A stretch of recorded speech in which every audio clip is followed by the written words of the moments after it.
बच्चों, पिछला जो हमारा लेक्चर था कॉर्डेट्स का, उस के लेक्चर्स में जो है हमने बात की थी कि कॉर्डेट्स क्या होते हैं, कैसे इनका क्लासिफिकेशन किया जाता है। और कॉर्डेट्स को हमने अलग-अलग सब फाइलम, क्लासेस, सब क्लासेस, ऑर्डर्स में बांटा था। जब हम बात कर रहे थे कॉर्डेट क्लासिफिकेशन की, तो हमने एक महत्वपूर्ण बात की थी कि कॉर्डेट और वर्टिब्रेट में क्या अंतर होता है तथा इन दोनों के मध्य, और ये दोनों जो है वो नॉन कॉर्डेट्स या इनवर्टिब्रेट से कैसे डिफर करते हैं। इसके साथ जब हम क्लासिफिकेशन पढ़ रहे थे तो हमने कहा कि जितने भी कॉर्डेट्स हैं उसको हम दो समूहों, जिसके अंदर क्रेनिटा और इक्रेनिटा समूह हमने कहा था, उसमें बांटा। और इक्रेनिटा समूह की जब हमने बात की तो हमने ये कहा था कि वे सारे जीव जिनमें कपाल पाया जाता है, सुस्पष्ट कपाल पाया जाता है, वे क्रेनिटा समूह में रखे जाते हैं, और जिनमें कपाल नहीं पाया जाता उनको इक्रेनिटा में रखे जाते हैं। परंतु जितने भी अकपालीय जंतु हैं या जो इक्रेनिटा समूह के जंतु हैं, उनमें नोटोकॉड पाई जा रही है किसी न किसी अवस्था में, इसलिए उसको हमने वर्टिब्रेट्स के अंदर रखा। और जब हम वर्टिब्रेट्स की बात करते हैं, कॉर्डेट्स में रखा, और जब हम उसकी बात करते हैं तो हम कहते हैं कि इक्रेनिटा समूह के जितने जीव हैं उनको हम लोअर कॉर्डेट्स भी कहते हैं। और इसको हमने तीन सब फाइलम्स, जिनको कि हेमिकॉर्डेटा, यूरोकॉर्डेटा और सेफेलोकॉर्डेटा के अंदर बांटा है। इनके नाम जो हमने रखे कि हेमिकॉर्डेटा, यूरोकॉर्डेटा और सेफेलोकॉर्डेटा, ये इनके शरीर में नोटोकॉड की उपस्थिति की किस समय और किस स्थान पे उपस्थित है उसके आधार पर रखी है। तो इनमें से हम आज पहला सब फाइलम, जिसको कि हेमिकॉर्डेटा हम कहते हैं, इसको लेंगे। हालांकि वर्तमान में अभी ये सब फाइलम जो है वह इकाइनोडर्म के बाद नॉन कॉर्डेट का समूह का सदस्य माना जाता है, लेकिन फिर भी अभी आज की तारीख में जो आपके साथ जितनी किताबें हैं या जो पुस्तकें आप पढ़ते हैं कॉर्डेट्स की, उनके अंदर हेमिकॉर्डेटा जो है वह कॉर्डेट संघ का सदस्य माना गया है। मैं पहले इन तीनों के, जो कि हमने पिछली बार लिए थे कि हेमिकॉर्डेटा, यूरोकॉर्डेटा और सेफेलोकॉर्डेटा जो हैं, उनके प्रमुख लक्षणों की बात करूंगा, इनमें क्या क्या क्लास पाई जाती है उनकी बात करूंगा, और फिर उसके बाद हम सिर्फ और सिर्फ हेमिकॉर्डेटा की बात करेंगे। जब हम बात करते हैं तो हम कहते हैं कि एक रेनिटा, जिसको कि मैंने कहा कि प्रोटोकॉर्डेटा भी कहते हैं। एक रेनिटा से हमने कहा था कि जिनमें कपाल अनुपस्थित होता है। सबसे महत्वपूर्ण बात यह है कि एक रेनिटा समूह के जितने जंतु हैं वे सारे सारे मरीन हैं, अर्थात वह समुद्री जल में पाए जाते हैं। कोई भी ऐसा जीव नहीं है जो कि स्वच्छ जल में, अर्थात हमारे घर के आसपास की झील में, नदी में, तालाब में कहीं पाए जाए। ये सारे सारे जो है वो मरीन है। इनके अंदर मैंने कहा जैसा हेड और स्कल दोनों नहीं पाया जाता, वर्टिबल कॉलम नहीं पाया जाता, इनके अंदर जबड़े नहीं पाए जाते, इनके अंदर मस्तिष्क, सुस्पष्ट मस्तिष्क का अभाव होता है। और करीब करीब इनकी आज तक 2000 प्रजातियां ज्ञात है। और हमने इसको तीन सब फाइलम, हेमिकॉर्डेटा, यूरोकॉर्डेटा और सेफेलोकॉर्डेटा में बांटा। इनके अंदर जो हेमिकॉर्डेटा समूह है उसमें यह माना जाता है कि नोटोकॉर्ड की उपस्थिति जो है वो डाउटफुल मानी गई है, कि अर्थात उसमें कभी नोटोकॉर्ड उपस्थित है या नहीं है। क्योंकि जब हम कॉर्डेट्स की डेफिनेशन देते हैं तो हम ये कहते हैं कि जितने भी कॉर्डेट्स हैं उनके अंदर जीवन की किसी भी प्रावस्था में, यहाँ जीवन की किसी भी प्रावस्था की जब हम बात करते हैं तो हम ये कहते हैं, चाहे वह भ्रूणीय प्रावस्था हो, चाहे वो वृद्धावस्था हो, चाहे वो उनकी वयस्क अवस्था हो, किसी भी एक अवस्था में जो है वो नोटोकॉर्ड पाई जा सकती है। परंतु जब हम हेमिकॉर्डेटा की बात करते हैं तो डाउट्स क्रिएट होते हैं कि उनके अंदर वास्तव में है या नहीं है। लेकिन फिर भी पुराने काल में, या जो पुराने साइंटिस्ट थे उनके द्वारा जो प्रमाण उपलब्ध किए गए, उनके आधार पर ये माना गया कि हेमिकॉर्डेटा में जो है वह नोटोकॉड पाई जाती है, और वह नोटोकॉड उसके शरीर के अगले हिस्से के अंदर पाई जाती है। तो इसके कैरेक्टर्स की अगर हम बात करें तो इनके कैरेक्टर्स जो है, इसका शरीर तीन हिस्सों में बटा होता है, प्रोबोसिस, कॉलर और ट्रंक। दूसरा जो है वह, जो नोटोकॉड जो है वो उसके प्रोबोसिस वाले हिस्से में पाई जाती है, ऐसा माना जाता है। दूसरा सब फाइलम जो हमारे पास है दैट इज यूरोकॉर्डेटा या ट्यूनिकेटा। बड़ा अजीब सा नाम है इसका, ट्यूनिकेटा। यह नाम, ट्यूनिकेटा नाम जो है, इसको एक स्त्रियों की पोशाक, जिसको कि कहते हैं ट्यूनिक, उस ट्यूनिक के आधार पर पड़ा कि उनके शरीर के ऊपरी भाग में पहने जाने वाला, जैसा कुर्ता होता है हमारा, वैसे उनकी एक पोशाक है। हालांकि विदेशी पोशाक है, जो कि आज की तारीख में अगर आप देखें तो कई स्कूलों की यूनिफॉर्म का हिस्सा है वो ट्यूनिक। तो वो ट्यूनिक जैसा पाया जाता था, इसलिए इसको कहते हैं ट्यूनिकेटा। नोटोकॉड और नरकॉड जो है वो लार्वा अवस्था के अंदर पाई जाती है, वयस्क अवस्था के अंदर जो है वो इसके अंदर नहीं पाई जाती। तीसरा सब फाइलम जो है that is called as cephalochordata. Cephalochordata जो है उनके शरीर में जीवन काल में, पूरे जीवन काल में जो है वह नोटोकॉट पाई जाती है और वह नोटोकॉट जो है वो उनके शरीर की पूरी लंबाई में फैली हुई रहती है। तो यहाँ हमारे पास 3 तरीके की स्थितियाँ हो गई। एक में हमको डाउट है कि जहाँ पे कि नहीं पाई जा रही, यूरोकॉर्डेटा, जहाँ पे हम ये मानते हैं कि उनके लार्वा अवस्था में है, उनकी पुच्छ में पाई जा रही है, और उसके बाद में जो हमारे पास तीसरा जो है स्फेलोकॉर्डेटा, उसके अंदर हम कहते हैं कि वयस्क अवस्था में पाई जा रही है और शरीर की पूरी लंबाई में पाई जा रही है। इनको हमने अलग-अलग क्लासेस में बाँट रखा है। हेमिकॉर्डेटा को हमने 4 क्लासेस में बाँटा है। पहली एंटोन्यूस्टा, फिर पेट्रोबैंकिया है, फिर प्लैंक्टोस्फेरॉइडिया है और चौथी ग्रैप्टोलीटा है। इसी तरीके से यूरोकॉर्डेटा को हमने 3 क्लासेस में बाँट रखा है। एसिडेसिया, थैलेसिया, लार्वेसिया भी जो है वो हमारे पास 3 क्लासेस है, और जो सेफेलोकॉर्डेटा है उसके अंदर सिर्फ एक क्लास रखी गई है, दैट इज़ लेप्टोकार्डी। ये तो एक ब्रीफ इंट्रोडक्शन हुआ प्रोटोकॉर्डेट्स का, लेकिन अब हम जब बात करेंगे तो हम बात करेंगे कि हेमिकॉर्डेट्स में क्या-क्या लक्षण पाए जाते हैं, उनके अंदर कौन-कौन सी क्लासेस हैं। हालाँकि चारों के नाम मैंने आपको बता दिया कि क्या चारों के नाम हैं, तो इनके बारे में हम बात करेंगे।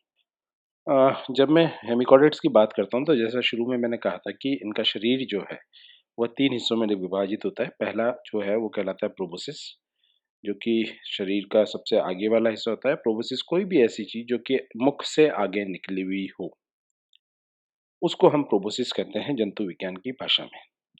कई जीवों में प्रोबोसिस के समान संरचनाएँ पाई जाती हैं। जैसे कि अगर हम हाथी की सूंड कहें, तो हाथी की सूंड भी जो है वो प्रोबोसिस कहलाती है, बिकॉज़ कि वो मुख से आगे निकला हुआ हिस्सा है। इसी प्रकार तितलियों में जो मकरंद प्राप्त करने के लिए नली की पाई जाती है, that is again a proboscis. मक्खियों में जो शुंड पाई जाती है, जो कि उसको चूषण का काम करती है, वो भी प्रोबोसिस होती है। तो कोई भी ऐसा हिस्सा शरीर का जो कि मुख से आगे की तरफ निकला हुआ हो और मुख से जुड़ा हुआ हो, तो वो कहलाता है प्रोबोसिस। तो प्रोबोसिस पाया जाता है इनके अंदर। दूसरा हिस्सा कॉलर पाया जाता है, जो कि प्रोबोसिस के ठीक पीछे होता है, रिंग लाइक होता है, और ट्रंक जो है वो तीसरा हिस्सा होता है। प्रोबोसिस के ठीक पीछे की तरफ बकल डाइवर्टिकुलम पाया जाता है, जो कि भोजन प्राप्त करने में योगदान देता है। अगर हम कहें तो एंट्रोन्यूस्टा जो इसकी क्लास है वो अमूमन फ्री मूविंग और बरोइंग हैबिट की होती है और सामान्यतः यू शेप के बिल बना के रहती है। उसका एग्जाम्पल जो है हम बात करेंगे बेलनोग्लोसिस की, तो उसके साथ में हम बात करेंगे। बाकी सारे जितने हैं वो फ्री लिविंग है। जैसा कि कॉर्डेट का एक विशिष्ट लक्षण हम कहते हैं शुरू से कि जितने भी कॉर्डेट्स हैं, तो वो सारे कॉर्डेट्स जो हैं वो बायलैटरली सिमेट्रिकल हैं। उनके अंदर जो है द्विपार्श्वमिति पाई जाती है। ये भी द्विपार्श्वमित होते हैं, परंतु इनका शरीर जो है वह एक लंबे बेलनाकार रूप में होता है, जैसा कि हमारे अर्थवर्म का होता है वैसा लंबा बेलनाकार शरीर होता है। ट्रिप्लोब्लास्टिक है। ऑब्वियसली जब कॉर्डेट्स हैं या कशेरुकी हैं तो इनके अंदर जो है वो ट्रिप्लोब्लास्टिक शरीर पाया जाता है, अर्थात इनमें तीनों मीज़ोडर्म पाई जाती है, एक्टो, मीज़ो और एंडोडर्म, तीनों प्रकार की जर्म लेयर्स या जनन उपकला जो है वो पाई जाती है। इनके अंदर एक सीलोमिक पाउच पाया जाता है जो कि प्रोबोसिस के पास होता है, और कॉलर और ट्रंक में जो है ये पाउच जो है वह पेयर में पाया जाता है, क्योंकि कॉलर में भी ये एक जोड़ी होते हैं, कॉलर भी एक जोड़ी होते हैं, और ट्रंक में भी जो है वो एक जोड़ी होता है, अर्थात ऊपर और नीचे की तरफ बटा हुआ होता है। इनकी एपिडर्मिस जो होती है वह सीलिया युक्त होती है। इनका पाचन तंत्र पूर्ण है, संपूर्ण है, अर्थात मुख और गुदा जो है वो अलग-अलग छिद्र होते हैं। ऐसे जीव जिनके अंदर की मुख और गुदा अलग-अलग नहीं होते, एक ही द्वार जो है, एक ही द्वार मुख की तरह काम करे और एक ही द्वार जो है वो गुदा की तरह काम करे, तो उसको हम कहते हैं अपूर्ण पाचन तंत्र। परंतु यहाँ पे जो है वो पाचन तंत्र पूर्ण होता है। यहाँ हमें कोई इस चीज़ से ध्यान नहीं होता या ध्यान नहीं रखना होता कि फला अंग उपस्थित है या फला अंग अनुपस्थित है। पाचन तंत्र कब पूर्ण है? जब उसमें 2 द्वार हैं, एक अशन के लिए और एक उत्सर्जन के लिए। कब अपूर्ण है? जब अशन और उत्सर्जन दोनों के लिए एक ही द्वार पाया जाए, तो वो जो है वो incomplete type of digestive system होता है। इसके पूरे शरीर में लंबवत और सर्कुलर मसल्स पाए जाते हैं पूरे शरीर के अंदर। फिर उसके बाद अगर हम कहें तो इनके अंदर एक सब एपिडर्मल नर्व प्लेक्सस पाया जाता है, जो कि डॉर्सल और वेंट्रल नर्व कॉर्ड को जोड़ता है। यहाँ एक बड़ी स्पष्ट और एक विचित्र सी बात है कि इनमें नर्व कॉर्ड जो है वो डॉर्सल और वेंट्रल पाई जाती हैं। इसकी चर्चा हम बाद में करेंगे कि डॉर्सल और वेंट्रल नर्व कॉर्ड पाए जाने का क्या फ़ायदा है और हमें क्या फ़ायदा हुआ इस चीज़ का। इनके साथ में एक रिंग पाई जाती है जो कि कॉलर के अंदर पाई जाती है, जो कि डॉर्सल और वेंट्रल नर्व कॉर्ड को जोड़ने का काम करती है। कुछ स्पीशीज़ में हॉलो पाई जाती है, कुछ स्पीशीज़ में डॉर्सल नर्व कॉर्ड हॉलो नहीं पाई जाती। तो ये भी एक बड़ा उद्विकासीय लक्षण है जिसके बारे में हम बात करेंगे, और हेमिकॉर्डेटा के लिए क्यों पढ़ते हैं उसके लिए ये 11वां जो बिंदु है हमारा, ये बड़ा महत्वपूर्ण हो जाता है यहाँ। फिर उसके बाद अगर हम कहें तो इनमें सेंसरी न्यूरॉन्स पाए जाते हैं प्रोबोसिस में, जो संवेदनाओं को ग्रहण करने का काम करते हैं, बिकॉज कि वह हिस्सा जो है वो शरीर का सबसे आगे निकला रहता है और आगे निकलने के कारण संवेदनाओं को ग्रहण करने का काम भी जो है इसका ज़्यादा। इनकी जो एसेक्सुअल बडिंग जो है वो पेट्रोब्रैंक में पाई जाती है। फ्रेगमेंटेशन जो है एंट्रोनिस्ट्रा में पाया जाता है। एसेक्सुअल रिप्रोडक्शन जो है वो एंट्रोनिस्ट्रा में फ्रेगमेंटेशन से पाया जाता है। इनके सेक्स अलग अलग होते हैं। अगर ये नर और मादा इसमें अलग अलग पाए जाते हैं, जिनके गोनाड्स जो हैं वो बॉडी कैविटी के अंदर पाए जाते हैं, और कुछ एंट्रोनिस्ट्रा जो हैं उनके अंदर टॉर्नेरिया लार्वा पाया जाता है, जो कि काइनोडर्म के अंदर भी पाया जाता है। उत्सर्जन तंत्र के लिए इनमें एक ग्लोमेरुलस पाया जाता है, जो कि शरीर की सारी ब्लड वाहिकाओं से जुड़ा होता है या रुधिर वाहिकाओं से जुड़ा होता है, और उसको मेटरनेफ्रिडियम के नाम से पुकारा जाता है। रेस्पिरेशन और अशन जो है वो इनका गिल्स के द्वारा होता है। अशन अर्थात भोजन प्राप्ति जो है वो फिल्टर फीडिंग के द्वारा होती है, गिल स्लिट्स के द्वारा होती है, और श्वसन भी जो है वहीं से पाया जाता है। सर्कुलेटरी सिस्टम इनका जो है वो डोर्सल साइड में होता है, और ventral vessels and dorsal heart. ये भी एक बड़ा अजीब सा है, क्योंकि जब हम बात करते हैं कॉर्डेट्स की, तो कॉर्डेट्स के साथ में हम कहते हैं कि कॉर्डेट्स में जो है वह सर्कुलेटरी सिस्टम जो है वो वेंट्रल साइड में पाया जाता है, और हार्ट भी वेंट्रल साइड में पाया जाता है, पर यहाँ पे हार्ट जो है वो डोर्सल साइड में पाया जा रहा है। तो अतः इसकी जो स्थिति है हेमिकॉर्डेटा की, वह हेमिकॉर्डेटा की स्थिति जो है बड़ी ऐसी है कि इसको हम इधर रखें नॉन कॉर्डेट्स के साथ में, या उधर रखें कॉर्डेट्स के साथ में। तो ये जो है कुछ लक्षण जो हैं जो बीच के हो गए, इसी कारण से जो है इसका अध्ययन जो है वो बड़ा महत्वपूर्ण हो जाता है। अब मैं अगर आगे आगे चलता हूँ, तो मेरे पास अगला जो डायग्राम है, जितनी मैंने बात करी उस डायग्राम के अंदर अगर मैं बात करता हूँ, तो जितनी बात करी वो सारे इस डायग्राम में दिखते हैं।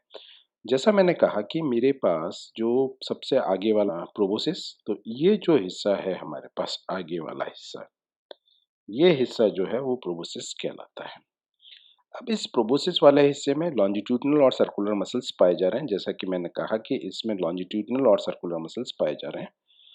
प्रोबोसिस के अंदर सिलोम पाई जा रही, जिसको कि हमने कहा कि एक ही सिलोम पाई जाती है, तो this is the proboscis coelom which is present at one place only. फिर बक्कल डाइवर्टिकुलम पाया जाता है। हमने कहा कि इसके साथ बक्कल डाइवर्टिकुलम पाया जाता है, जो कि भोजन के साथ में मदद कर रहा है। एक ग्लोमेरुलस भी पाया जा रहा है, जो कि इसके उत्सर्जन के लिए है। हमने कहा कि हार्ट पाया जा रहा है, जो कि डॉर्सल साइड पे होता है। यहाँ भी हार्ट जो है वह डॉर्सल साइड के ऊपर उपस्थित है। दिस इज द हार्ट, जो कि डॉर्सल साइड पे है। सामान्यतः अगर कॉर्डेट की बात करते हैं तो नीचे की तरफ होता है।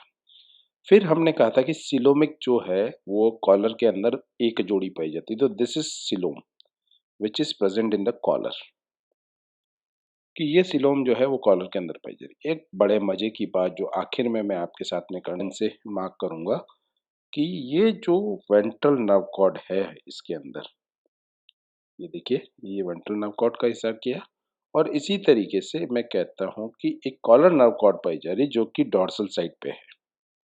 एक कॉलर नर्व कॉर्ड पाई जा रही जो कि डॉर्सल साइड पे है। तो ये दो तरीके की नर्व कॉर्ड जब पाई जा रही है, तो ये एक स्थिति जो है वह इसको अलग करती है नॉन कॉर्डेट से और कॉर्डेट से भी। तो ये शायद कहीं न कहीं एक स्थिति ऐसी है जो कि एक कनेक्टिंग लिंक की तरह काम करता है।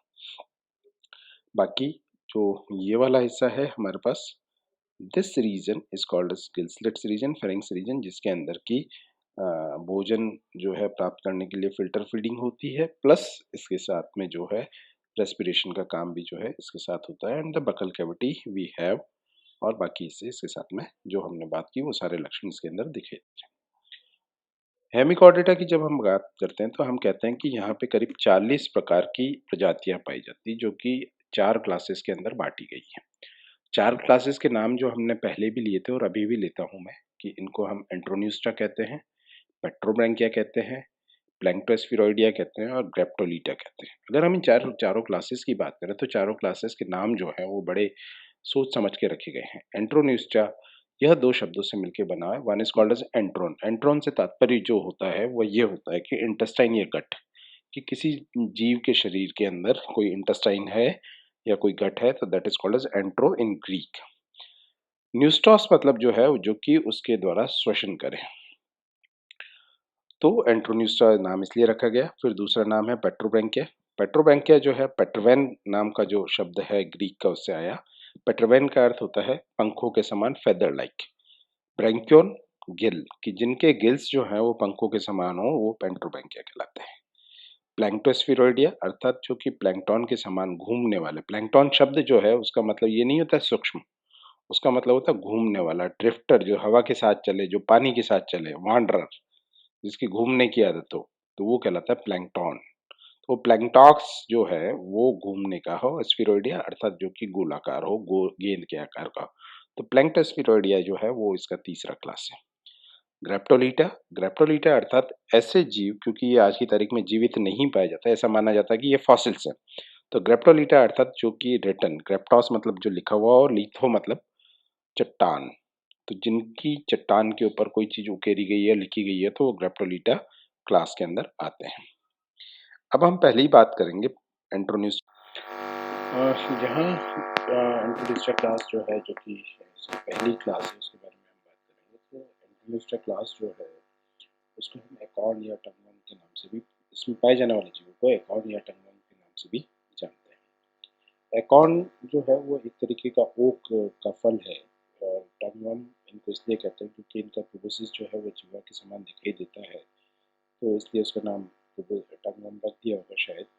और जिस तरीके से हमारे जीवा के पीछे की तरफ जो है हमारे मुख्य अंग संरचनाएं होती है, उसी तरीके से प्रोबोसिस में पीछे की तरफ जो है वो कॉलर पाया जाता है, और एकॉर्न जो है वो भी करीब करीब जो है वो प्रोबोसिस के समान दिखाई देता है। दूसरा, ये सॉलिटरी और बरोइंग होते हैं, और पतले लंबे बेलनाकार होते हैं।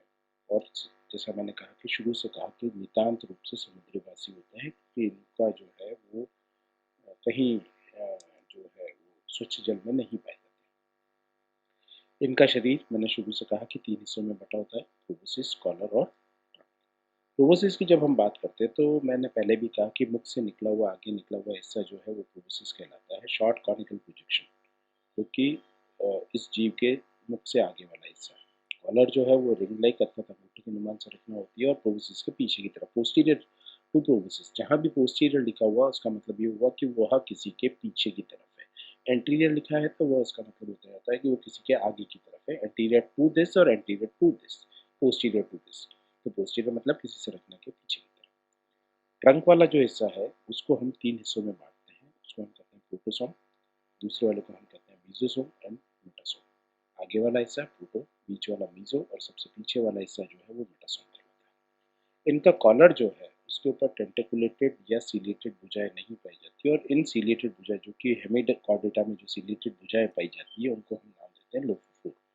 अर्थात जो भी एंट्रोनिस्टा के जंतु हैं उनमें लोफोफोर नहीं पाए जाते, अर्थात टेंटिकुलेटेड और सीलिएटेड भुजाएं जो है उनके अंदर कॉलर में नहीं पाई जाती।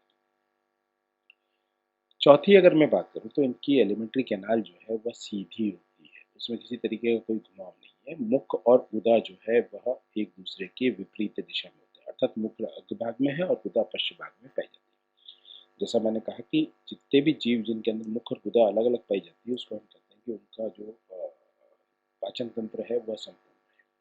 जिनके अंदर मुख और गुदा का चित्र एक ही पाया जाता है वो अपूर्ण कहलाता है, या इनकम्प्लीट डाइजेस्टिव सिस्टम कहलाता है। और दूसरा, ये जीव जितने हैं वो फिल्टर फीडिंग करते हैं, एंड फिल्टर फीडिंग जो है वो गिल स्लिट्स के द्वारा की जाती है। इसमें जो है वो यू शेप जो है वो गिल स्लिट्स पाए जाते हैं। तो इनकी गिल स्लिट जो है वो दो तरीके का काम करती है। पहला काम तो ऑक्सीजन को प्राप्त करना, और दूसरा काम जो है वह जो भोजन की प्राप्ति, फिल्टर फीडिंग। इनके जो ट्रंक वाला हिस्सा होता है उसके अंदर two pairs of hepatic caeca, या दो जोड़ी हिपेटिक सीका की रेखाएं पाई जाती है, या दो जोड़ी समूह पाए जाते हैं उसके हिपेटिक सीका के इनके ट्रंक के बीचों बीच वाले हिस्से। इनमें नर और मादा अलग अलग पाए जाते हैं। जननांगों की संख्या अनेक हो सकती है, और सामान्यतः थैले के नुमा होते हैं। डेवलपमेंट में जो है वह डायरेक्ट भी हो सकता है और इनडायरेक्ट भी हो सकता है। डायरेक्ट डेवलपमेंट अर्थात वे जीव, अंडे से अगर सीधा जो है वह सीधा भैंस के समान जीव की उत्पत्ति होती है, तो that is called direct development. और यदि परिवर्तन की अवस्था के दौरान यदि कोई लार्वा, पीपा या ऐसी कोई अवस्था होती है, तो वो इनडायरेक्ट डेवलपमेंट कहलाता है। तो इनका डेवलपमेंट जो है वो डायरेक्ट और इनडायरेक्ट हो सकता है। In case if it is an indirect development, तो उसके अंदर टॉर्नल या लार्वा जो है वो पाया जाता है, और इनके अंदर एसेक्सुअल रिप्रोडक्शन नहीं पाया जाता, सेक्सुअली ही रिप्रोड्यूस करते हैं। और इसके एग्जाम्पल की अगर हम बात करें तो बैनोप्लासिस, सेकोप्लासिस जो है वो इसके प्रमुख एग्जाम्पल। यहाँ एक चीज़ और मैं कहना चाहूँगा कि यहाँ इसके बाद जो मैं अगली क्लासेस की बात करूँ उससे पहले मैं यहाँ 3 चीज़ों की बात करूँगा एंड्रोनिस्टा के साथ में। एक तो प्रोबोसिस की बात थोड़ी सी डिटेल में करूँगा, उसके बाद ब्रैंकियल सिस्टम की बात करूँगा और तीसरा नर्वस सिस्टम की बात करूँगा, क्योंकि ये 3 सिस्टम ऐसे हैं जो कि इनको नॉन कॉर्डेट्स और कॉर्डेट्स के बीच में रखते हैं और क्या-क्या अंतर आते हैं इनके कॉर्डेट्स और नॉन कॉर्डेट्स में, इनकी संरचनाएँ जो हैं वो कैसे समान है, कैसे भिन्न है, उसके बारे में सारा अंतर जो आते हैं वो इसके बारे में बात करेंगे। तो अगली स्लाइड में हम बात करेंगे प्रोबोसिस की। हम प्रोबोसिस की करेंगे। प्रोबोसिस जो है वो काम क्या करता है? जैसा हमने शुरू से कहा कि प्रोबोसिस जो होता है, वह मुँह से आगे की तरफ निकला हुआ हिस्सा है। अब ऑब्वियसली जब मुँह से आगे की तरफ हिस्सा निकला हुआ है, तो एक चीज़ तो हमने पहले देख ली थी कि हमने ये कहा था कि प्रोबोसिस के अंदर जो है वो सेंसरी नर्व सेल्स पाई जाती है, अर्थात ये सेंसेशन को ग्रहण करने का काम करता है। या दूसरे शब्दों में कहूँ तो ये आसपास की सराउंडिंग्स जो हैं, उसके अंदर ये छानबीन करने का काम करता है, अर्थात प्रोबिंग का काम करता है। वहाँ भोजन ढूँढता है और इसके ऊपर जो है वो म्यूकस लगा रहता है। प्लस इसके साथ में कुछ सीलिया भी लगे रहते हैं, वो जो कॉलर की एज तक लगे रहते हैं, कॉलर के ऊपर नहीं पाए जाते और under side of the mouth के मुँह के अंदर की तरफ भी होते हैं, जिनका कि प्रमुख काम ये होता है कि जो भी भोजन आ रहा है, उस भोजन को मुँह के अंदर धकेलना। प्लस एक काम और करते हैं कि जो बड़े फूड के पार्टिकल होते हैं, जो हिस्से मुँह में नहीं जा सकते, उनको बाहर की तरफ धकेल देते हैं, अर्थात उनको अंदर की तरफ नहीं लेते। दूसरा महत्वपूर्ण काम जो है वह प्रोबोसिस का ये है कि यह उसके अंदर भूमि को खोदने का काम करता है। चूँकि मरीन है और हमने कहा बरोइंग है, बिल बना के रहते हैं, तो जब ये बिल बना के रहते हैं तो वो भूमि को खोदने का काम जो है वो प्रोबोसिस करता है और थोड़ा-सा इनका प्रोबोसिस जो है वो कठोर होता है। तो वो कठोर होने के कारण क्या होता है, वो कीचड़ होता है, मरीन है, ऑब्वियसली जल में है तो उस कीचड़ और मिट्टी को वो हटाने का काम करते हैं और सीलिया और म्यूकस जो है उसको पीछे की तरफ फेंकते रहते हैं जिससे कि बरों का निर्माण होता है। अ, एक इसके पिछले हिस्से में अगर हम प्रोबोसिस की बात करें तो इसके पिछले हिस्से में एक सिलोमिक सैक पाया जाता है जिसको हम कहते हैं प्रोटोसील। वो प्रोटोसील जो है वो बक्कल डाइवर्टिकुलम में खुलता है, जो कि एक अंधा सा पाउच है कि जो पाउच जो है वो अंधा सा है एंड इस जो पाउच जो है वो बक्कल रीजन के अंदर पाया जाता है और पहले यह माना जाता था कि ये जो पाउच का निर्माण हुआ है या ये प्रोटोसील का निर्माण जो हुआ है वो नोटोकॉट की तरह था या ये माना जाता है कि वो नोटोकॉट था। अभी उस चीज़ के ऊपर प्रश्न है कि वास्तव में ये नोटोकॉट था या नहीं था, बट ये माना जाता है कि वो जो प्रोटोसील वाला जो हिस्सा है, जो कि बक्कल डाइवर्टिकुलम में स्लेंडर होता है, लंबा पतला होता है, अ, गट के एकदम आखिर तक होता है, अर्थात अगले हिस्से में पाया जा रहा है, तो वो ये माना जाता है कि वो नोटोकॉट था। आगे अगर हम बात करते हैं तो हम कहते हैं ब्रैंकियल सिस्टम की। ब्रैंकियल सिस्टम जो है इसका अर्थात इसका श्वसन और भोजन प्राप्त करने का सिस्टम है। इसके अंदर गिल्स की रोज़ पाई जाती जो कि डॉर्सल और लैटरल साइड के ऊपर अर्थात डॉर्सल साइड पे है और लैटरल साइड पे है, ट्रंक के दोनों ओर जो है वो पाई जा रही। ऐसा नहीं है कि एक ही जगह पाई जा रही, ट्रंक के लैटरल है तो दोनों दिशाओं में पाई जाएगी, लेफ्ट और राइट दोनों तरफ। डॉर्सल पाई जाएगी अर्थात वेंट्रल भूमि की तरफ नहीं पाई जा रही, थोड़ी-सी ऊपर आकाश की तरफ वाला हिस्सा जो होता है, क्योंकि जब हम डॉर्सल की परिभाषा देते हैं, तो हम ये कहते हैं कि the area which faces the sky is called as dorsal, अर्थात वह एरिया जो कि आकाश की तरफ हो, जंतु जो सामान्य अवस्था में हो और जो हिस्सा उसका आकाश की तरफ फेस करता है, तो वो हिस्सा जो है वो डॉर्सल कहलाता है। तो यहाँ भी वही बात है कि वहाँ पे डॉर्सल साइड पे है, तो वो डॉर्सल और लैटरल साइड पे है, तो डॉर्सल लैटरल है, दोनों तरफ है, लेफ्ट राइट में है डॉर्सल लैटरली। जितने भी गिल्स हैं वो एक पोर के द्वारा बाहर की तरफ खुलते हैं और यू शेप गिल स्लिट्स होती है फेरिंक्स के दोनों तरफ, तो वो पाए जाते हैं। अ, यहाँ पे कुछ जो गिल्सलेट्स हैं कुछ रेस्पिरेटरी एक्सचेंज जो है वो उसके अंदर होता है, अर्थात यहाँ पे जो गिल्सलेट्स हैं उन गिल्सलेट्स में ढेर सारी एपिथीलियम पाई जाती है और वो एपिथीलियम जो है वो रक्त वाहिकाओं से भरी हुई होती है, अर्थात वहाँ पे बहुत सारी रक्त वाहिनियाँ पाई जाती है, क्योंकि जब हमको रेस्पिरेशन करना होता है या किसी भी जीव में रेस्पिरेशन की जब बात होती है तो ये होता है कि रुधिर से अशुद्ध रुधिर से ऑक्सीजन जो है ली जाती है, अशुद्ध रुधिर में ली जाती है, जिससे वो ऑक्सीकृत हो जाता है और कार्बन डाइऑक्साइड या जो अपशिष्ट ऑक्सीजन है या अपशिष्ट पदार्थ है या अपशिष्ट कार्बन डाइऑक्साइड है वो बाहर की तरफ धकेल दी जाती है। तो यहाँ भी ऐसा ही होता है कि पानी में घुली हुई ऑक्सीजन जो है वो विसरण की प्रक्रिया के दौरान या परासरण की प्रक्रिया के द्वारा जो है वो रुधिर में चली जाती है और अशुद्ध रुधिर में उपस्थित कार्बन डाइऑक्साइड जो है वो शरीर के बाहर की तरफ आ जाती है। जितने भी गिल स्लिट्स हैं वहाँ पे सीलिया पाए जाते हैं और वो सीलिया जो है वो कंटिन्यूअसली मूविंग होते हैं। वो सीलिया जब कंटिन्यूअसली मूविंग होते हैं तो उसके द्वारा क्या होता है कि जितना भी पानी, चौथे पॉइंट में हमने ये चीज़ लिखी है कि जितना भी पानी है वो लगातार हिलता रहता है और जब लगातार हिलता रहता है तो उसके कारण जो है उसके अंदर ऑक्सीजन की मात्रा भी बढ़ जाती है और जब ऑक्सीजन की मात्रा बढ़ जाती है तो वो निश्चित रूप से जीव के लिए फायदेमंद होता है। तीसरा जो हमने कहा था कि विच इज़ वेरी इंपॉर्टेंट, जो यहाँ पे सबसे ज़्यादा हम बात करेंगे, that is nervous system and sensory system. जब हम नर्वस सिस्टम की बात करते हैं यहाँ पे तो हम कहते हैं कि सब एपिथेलियल नेटवर्क और प्लेक्सस से अर्थात एपिथेलियम के नीचे की तरफ पाया जा रहा है यह और नर्व सेल्स की तरह पाया जा रहा है जो कि आपस में इनको जोड़ने के हैं। और इसके अंदर एक नेट लाइक सिस्टम पाया जाता है, नर्व नेट लाइक सिस्टम पाया जाता है जिसमें डॉर्सल और वेंट्रल नर्व कॉर्ड जो है वो दोनों के अंदर होती है और पोस्टीरियर टू द कॉलर कि कॉलर के पीछे एक रिंग लाइक कनेक्टिव से ये दोनों जुड़ी हुई रहती है। अगर हम इससे पहले बात करते हैं या इससे पहले की जीवों की बात करते हैं तो हम ये कहते हैं कि जितने जीव इससे पहले थे उनमें वेंट्रल नर्व कॉर्ड पाई जाती है। लेकिन इसके बाद वाले जीव जो हैं आगे की तरफ हम देखेंगे, जब हम एक कंपैरिजन करेंगे, हम वो कंपैरिजन करेंगे प्रोटियोस्टोम्स के अंदर कंपैरिजन करेंगे, हेमिकॉर्डेटा में कंपैरिजन करेंगे और कॉर्डेटा में कंपैरिजन करेंगे कि क्या फ़र्क आता है तीनों में। तो यहाँ पे जब हम बात करते हैं तो उससे पहले जितने जीव थे उनमें नौकॉड जो है वो प्रमुखता से वेंट्रल रूप में पाई जाती है, जितने भी प्रोटियोस्टोम्स हैं उनमें वेंट्रल रूप में पाई जाती है। फिर उसके बाद अगर हम बात करते हैं तो कॉर्डेट्स के अंदर जितने कॉर्डेट्स हैं उनके अंदर जो है वेंट्रल नौकॉड जो है वो नहीं होती, उसकी जगह डॉर्सल नौकॉड होती है। यहाँ दोनों तरीके की पाई जा रही। यहाँ डॉर्सल नाउकॉर्ड जो है वह कॉलर से continuous into the collar, collar के अंदर तक चलती है और मैनी फाइबर और प्लेक्सस जो है वो प्रोबोसिस के अंदर जाते हैं। डॉर्सल नाउकॉर्ड जो होती है उसको हम कई बार न्यूरोकॉर्ड भी कहते हैं और वह एक्टोडर्म के द्वारा उसका निर्माण होता है जो कि एक वर्टिब्रेट की विशेषता है। बाकी अगर हम कहें तो उनके अंदर इस तरीके की चीज़ नहीं पाते, लेकिन ये कॉर्डेट्स के अंदर पाई जाती है। न्यूरोकॉर्ड जो है उसके अंदर बड़ी-बड़ी तंत्रिका कोशिकाएँ होती है और जो वो पूरे-पूरे नर्व ट्रंक या पूरे-पूरे लंबी-लंबी रूप में चलती है जिसको कि हम नर्व ट्रंक कहते हैं। और ये जो है वो निडेरियन और गाइनोडर्मिटा के जो है वैसा सिस्टम पाया जाता है कि नर्व कॉर्ड जो है वैसी पाई जा रही है बट डॉर्सल कॉर्ड में पाई जा रही है।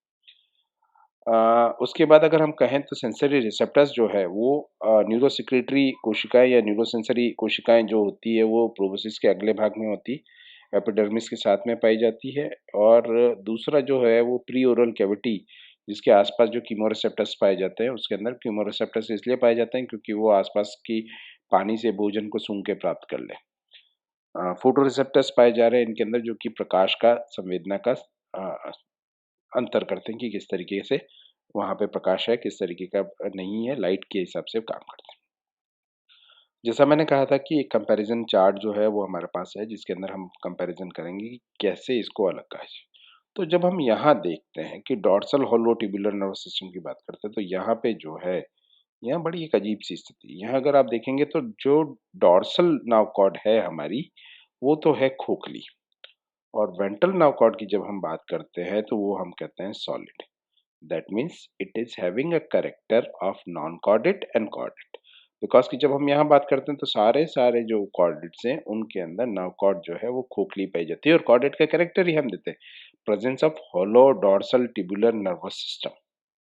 बट यहाँ पे हमारे पास नर्व कॉर्ड दो तरीके की है हेमिकॉर्डेट्स में, डॉर्सल और वेंट्रल, लेकिन डॉर्सल होलो है और उसके साथ एक बड़ी चीज ये कि हार्ट की पोजीशन वो भी बड़ी एक महत्वपूर्ण हो जाती है। या कॉर्डेट्स की अगर हम बात करते हैं तो कॉर्डेट्स में हम कहते हैं कि हार्ट जो है वो वेंट्रल साइड में पाया जाता है अर्थात अधरीय दिशा में पाया जाता है। परंतु जहाँ हेमिकॉर्डेट्स की बात करते हैं तो हेमिकॉर्डेट्स में हम कहते हैं कि हृदय जो है वह डॉर्सल पाया जा रहा है, तो ये भी एक अंतर आता है इन दोनों के अंदर। हम ऐसा नहीं कहते कि ये जो है ये एक इवोल्यूशनरी प्रक्रिया का हिस्सा हो सकता है जिसमें कि अ, पलट जाती है चीज़ें, क्योंकि एक स्थिति ऐसी होनी चाहिए क्योंकि जब हम बात करते हैं नॉन कॉर्डेट्स की, तो नॉन कॉर्डेट्स में हम कहते हैं कि ये सारी चीज़ें उल्टी दिशा में होती है। जैसा हमने कहा कि नर्वस सिस्टम जो है वो वेंट्रल साइड पे होता है, हृदय जो है वो डोर्सल साइड में, लेकिन कॉर्डेट्स में आते ही पलट जाता है। बट ये पलटा कैसे? या बीच में की कोई स्थिति है? तो शायद ये कोई एक बीच की स्थिति है हेमिकॉर्डेट्स, जो ये दिखाते हैं कि कैसे ट्रांसफॉर्मेशन हुआ नॉन कॉर्डेट्स का कॉर्डेट्स में। फिर उसके बाद अगर हम नोटोकॉर्ड की बात करते हैं, तो नोटोकॉर्ड जो है वो हम यहाँ पे जब बात करते हैं तो डोर्सल साइड पे भी पाई जा सकती है, वेंट्रल साइड पे भी पाई जाती है। उसको हम सोमेटोकॉर्ड कहते हैं और फाइगोकॉर्ड कहते हैं। हालांकि मैं पहले भी कह चुका हूँ और अभी भी कहता हूँ कि यहाँ जो है ये कन्फ्यूजन क्रिएट किया गया है, या कन्फ्यूजन क्रिएट है कि वास्तव में ये उपस्थित थे या नहीं थे।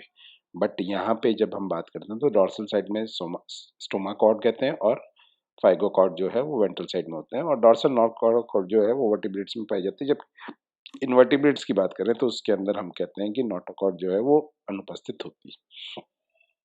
Another character for which we talk and we say that the chordates have the post anal tail, कि गुदा के पश्चात उनके अंदर पूंछ पाई जाती है। यहाँ भी है, यहाँ वेंट्रल टू एनस पोस्टीरियर पाई जा रही है, लेकिन फ़र्क इतना है कि यहाँ भी पोस्टीरियर टू एनस है बट डॉर्सल टू एनस है, तो एक फ़र्क ये है, हालाँकि स्थिति एक है, पोस्टीरियर है, वेंट्रल साइड पे है और एक डॉर्सल साइड पे है।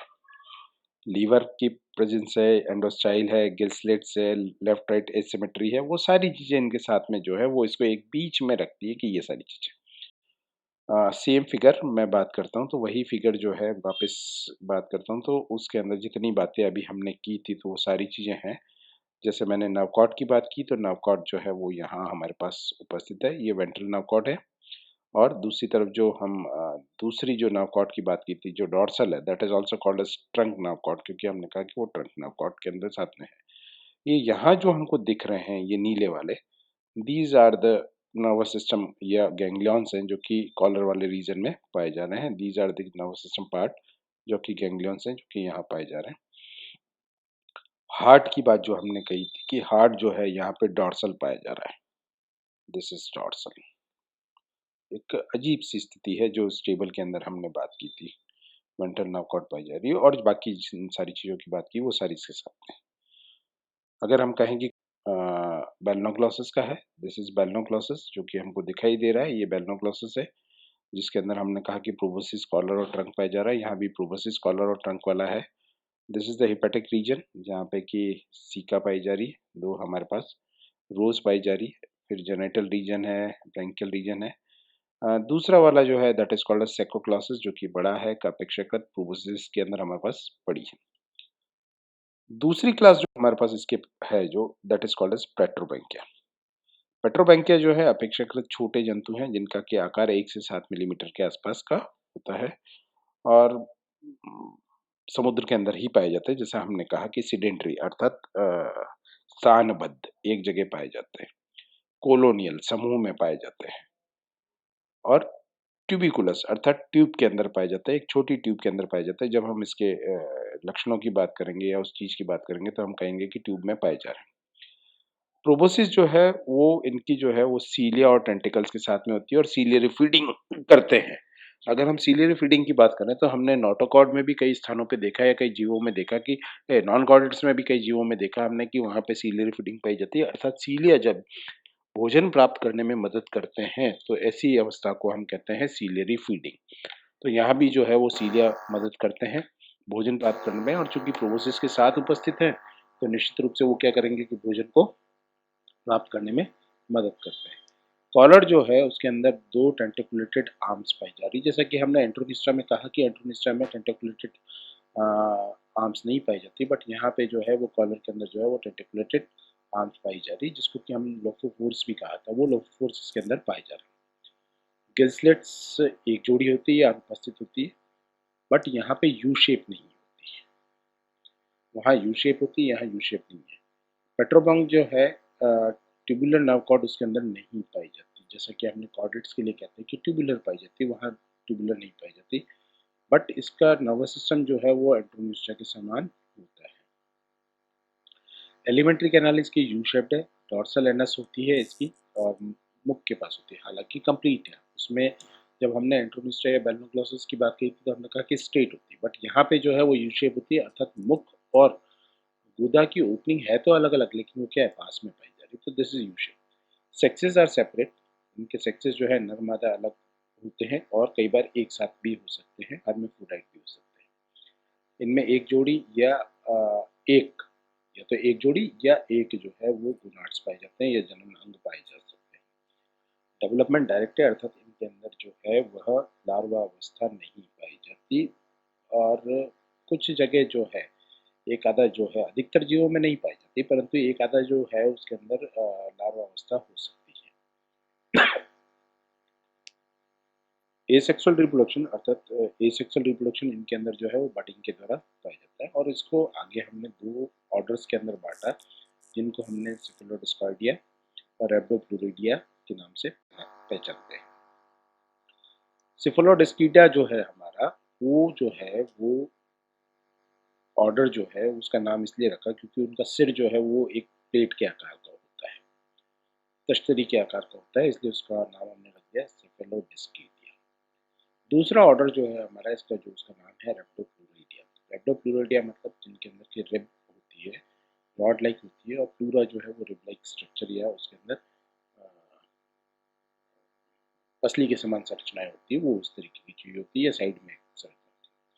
पहले हम सिफिलोडिस्किडिया की बात करेंगे। सिफिलोडिस्किडिया की बात करते हैं तो सिफिलोडिस्किडिया की बॉडी भी जो है वह प्रूबोसिस, कॉलर और टंग में विभाजित होती है, जो कि दूसरे हेमिकॉर्डेट्स के अंदर पाई जाती है। इनके अंदर एक जोड़ी गिल स्लिट्स पाए जाते हैं। एलिमेंट्री कैनाल्स की यू आकार की होती है, जैसे हमने पहले कहा। प्रूबोसिस जो है वो शील्ड के आकार की होती है, चपटी होती है ना, जैसा हमारा कवच होता है या जो ढाल जैसी होती है, शील्ड के आकार की पाई जाती है। प्रोबोसिस के नीचे की तरफ आधार पे 5 से 9 जोड़ी जो है वो भुजाएं पाई जाती है, और उन भुजाओं के ऊपर टेंटिकल्स पाए जाते हैं, और वो जो टेंटिकल्स हैं उन टेंटिकल्स पे सिलोमिक कंपार्टमेंट या सिलोमिक चीजें पाई जाती है, मीजोसोम और लोफोफोर पाए जाते हैं। उनके ऊपर छोटे छोटे छोटे छोटे कंपार्टमेंट पाए जा रहे हैं, जिनको लोफोफोर पाए जाते हैं, और वो मीजोसोम के कंपार्टमेंट है। सीलिया पाए जाते हैं टेंटिकल्स और भुजाओं के अंदर। कुछ स्पीशीज जो है वो डायशिस हैं, अर्थात उनके अंदर दोनों सेक्सेस जो है वो अलग अलग हैं। कुछ में एक मोनोशिस होती हैं जिनके अंदर की सेक्स एक ही में पाया जाता है। एसेक्सुअल रिप्रोडक्शन इनके अंदर बडिंग के द्वारा पाया जाता है। रेप्डोप्लूरिडिया की अगर हम बात करें तो एनिमल जो है वो सिफिलोडिस्कस से अपेक्षाकृत छोटे होते हैं। इंडिविजुअल जो हैं वो ट्यूब के अंदर रहते हैं और कॉलोनी के समान संरचना बनाते हैं, और जॉइड्स और इस तरीके की संरचना, जोइड्स की संरचना बनाते हैं। कॉलर जो है इनकी वो दो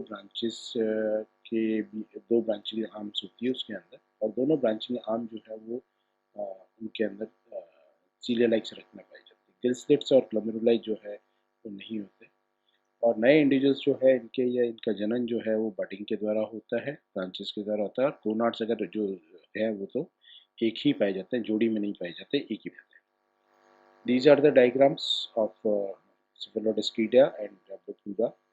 सिफिलोडिस्कस जो है वो एक सिफिलोडिस्किडी का एग्जाम्पल है। यहाँ टेंटिकल आर्म्स में पाई जा रहा, कॉलर है, गिल्सलेट है, ट्रंक है, सारी चीज़ें हमारे इसके साथ में पाई जा रही है। रेप्डोप्लूरा जो है, जैसा मैंने कहा कि ट्यूब्स के अंदर रहते हैं, दिस इज द प्लेस जहाँ पे कि वो ट्यूब में रह रहा है। और अगर एक जूट को देखें तो एक जूट किस तरीके का दिखता है वो संरचना यहाँ पे, और दोनों के इसके फोटोग्राफ्स दे रखे हैं। दिस इज वन फोटोग्राफ, और सिफिलोडिस्कस ये कॉलोनी का फोटोग्राफ है, और ये सिंगल रेप्डोप्लूरा का फोटोग्राफ है। तीसरी क्लास जो थी हमने कहा कि वो थी प्लैंक्टोस्फेरोइडिया। प्लैंक्टोस्फेरोइडिया अर्थात जो घूमने वाले स्फेरिकल हैं वो सारे हैं। छोटे राउंड ट्रांसपेरेंट प्लेजिक लार्वी हैं, और specialise tornaria of some unknown hemichordate. एक हेमिकॉर्डेट है, इसका एक ही जीनस आज की तारीख में जो है वो उसको माना जाता है, उसको हम कहते हैं प्लैंक्टोस्फेरा प्लेजिका। प्लैंक्टोस्फेरा प्लेजिका का जो लार्वा है वो इसके अंदर हमने रखा। आज तक हम प्लैंक्टोस्फेरा प्लेजिका को खोज नहीं पाए, सिर्फ उसका लार्वा पाया हमने, वैसे तो हमने पाया ही नहीं। तो प्लैंक्टोस्फेरा प्लेजिका जो है वो हमको दिखाई देता है। लार्वा जो है ब्रांचिंग होता है, ब्रांच ट्री आर्बोरिसेंट होता है, अर्थात वो वृक्ष के समान उसका लार्वा जो है वो उसके शरीर पे बैंड्स पाए जाते हैं, और वो वृक्ष के समान शाखित होता है, आर्बोरिसेंट, वृक्ष के समान जो शाखित है।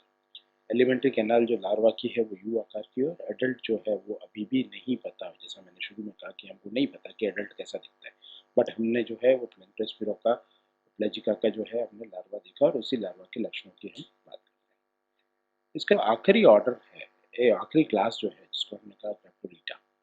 ग्रेप्टोलीटा जो है वो एक्सटिंक्ट हेमिकॉर्डेट्स की बात करता है कि जो हेमिकॉर्डेट जो है वो गायब हो गए या समय के साथ जो है वो नहीं पाए जाते, या ये कहें कि जीवाश्मीय संरचनाएं जो है उसके आधार पर हमने ग्रेप्टोलीटा को फॉर्म किया। ये मूलतः ऑर्डोविशियन और सिल्यूरियन जो काल था, उस ऑर्डोविशियन और सिल्यूरियन काल के अंदर ये पाए जाते थे। आज की तारीख में इनका कोई भी नहीं। ये कैसे दिखते थे? कैसे दिखते थे, तो अगर हम कहें कि जो आरी की पत्ती है हमारी, उस आरी की पत्ती के समान दिखाई देते थे। इनके अंदर जो है वो कैसे क्यों दिखते थे आरी की पत्ती के समान? बिकॉज कि जैसे इनके अंदर दांत पाए जाते हैं, आरी की पत्ती में दांते पाए जाते हैं, वैसे ही इनके अंदर जो है वो दांते पाए जाते थे, मेन ट्यूब से बाहर की तरफ निकलते थे। ग्रेप्टोलिट्स जो है वो जो ये कहते हैं कि उनकी जो ट्यूब्स थी, उनके फॉसिल से जो पता चला कि उनकी ट्यूब्स जो थी वो हमारे पेट्रोब्रैंक्स के समान थी। जैसे हमने कहा कि पेट्रोब्रैंकिया जो हमारा था, उस पेट्रोब्रैंकिया में जो जीव है या जो रेप्टोप्लूरा की अगर हम बात करते हैं, तो रेप्टोप्लूरा के साथ में हम कहते हैं कि वो कॉलोनी के वो ट्यूब के अंदर रहते हैं, तो वैसे ये भी ट्यूब के अंदर पाए जाते थे। ये जो ग्राफोलेट्स जितने थे वो प्लैंक्टोनिक फ्लोटिंग थे, हालांकि ट्यूब में थे लेकिन ये घूमते रहते थे, ये घूमते हुए थे, फ्लोटिंग थे, उनकी तरह एक जगह पे पाए जाने वाले नहीं थे। और कई बार जो है वो जब वजन ज़्यादा हो जाता था तो वो तल पे आके बैठ जाते थे। इनके शरीर का आकार जो है वो स्पाइरल होता था, जस्ट कि वो जो जब ज़मीन पे जब उनका वजन ज़्यादा हो जाए तो वो जब तल की तरफ जाए तो धीरे धीरे जाते हैं। स्पाइरल आकार जो है वो अगर सीधा आकार होता है, चिकना आकार होता है, एकदम तेजी से धरती से जाके टकराएगा, लेकिन इवन पानी में भी। लेकिन अगर वो स्पाइरल होगा तो वो थोड़ा धीरे धीरे जाएगा, तो इसलिए स्लो सिंकिंग के लिए उनका आकार जो है वो कैसा हो गया, स्पाइरल हो गया। कुछ में तैरने के लिए जैसे हमारा न्यूमेटोफोर पाया जाता है किसमें, फाइसेलिया में, गैस क्या एक बुलबुला, तो उसके अंदर गैस के सैक पाए जा सकते थे, तो वैसे इसके अंदर होते हैं। और जॉइड की तरह जो ट्यूब के अंदर जो है वो उसके तरह। तो ये यहाँ करीब करीब मैं बात खत्म करता हूँ ग्रेप्टोलीटा की, कि जो ग्रेप्टोलीटा जो था वो इसकी बात करता हूँ, और इसके साथ ही मैं हेमिकॉर्डेट्स की बात भी खत्म करता हूँ। मैंने इसके लिए क्या क्या पढ़ा, और आप भी चाहे तो आप देख सकते हैं। तो एक सबसे फेमस किताब है नॉर्थ इंडिया में वर्टिब्रेट्स की, दैट इज कोटपाल, वो आप कंसल्ट कर सकते हैं। और एक किताब जो है हिकमैन की किताब आती है जूलॉजी करके, इंटीग्रेटेड प्रिंसिपल्स ऑफ जूलॉजी, उसको मैंने पढ़ा। आप भी रेफ़र करें, बड़ी अच्छी किताब है हिकमैन की, और मुझे बड़ी पसंद आती है। और यदि किसी को कोई प्रश्न हो तो आप मुझे सुनील जॉर्जी उदयपुर पे पूछ सकते हैं। निसंदेह मैं कोशिश करूँगा कि मैं आपके प्रश्नों के जवाब दूँ। यदि आप मुझे लिखेंगे तो मैं निश्चित रूप से जवाब दूँगा। धन्यवाद।